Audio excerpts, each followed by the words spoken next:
যখন জুমার দিন আসে, এই জুমার দিনে যদি কোনো ব্যক্তি সকাল সকাল গোসল করে, আর্লি মর্নিং গোসল করে, গোসল করার পরে তার উত্তম পোশাকটা পরিধান করে, আর গোসলটা করে ফরজ গোসলের মতো, আতর সুগন্ধি খুশবু তার সামর্থ্য অনুযায়ী ব্যবহার করে, এরপরে পায়ে হেঁটে হেঁটে মসজিদে আসে, বাহনে চড়ে নয়, পায়ে হেঁটে হেঁটে।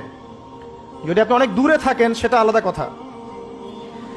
এবং ইমামের কাছাকাছি বসে, মসজিদে আসার পরে যতটুকু সম্ভব হয় সুন্নত পড়ে নিল, নফল পড়ে নিল, এরপর ইমামের কাছাকাছি এসে বসলো।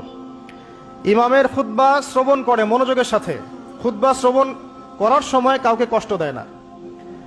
কাউকে কষ্ট দেয় না মানে হচ্ছে যে কেউ কথা বললে তাকে এতটুকু বলে না যে তুমি চুপ করো, কোনো কষ্ট দেয় না। ইমামের খুতবা শ্রবণ করে, নামাজ পড়ে ইমামের সাথে। এই ব্যক্তির আমল নামায় নবী সাল্লাল্লাহু আলাইহি ওয়াসাল্লাম বলছেন যে প্রত্যেক পদক্ষেপের বিনিময়ে 1 বছরের নফল নামাজ আর 1 বছরের নফল রোজার নেকি লেখা হয়।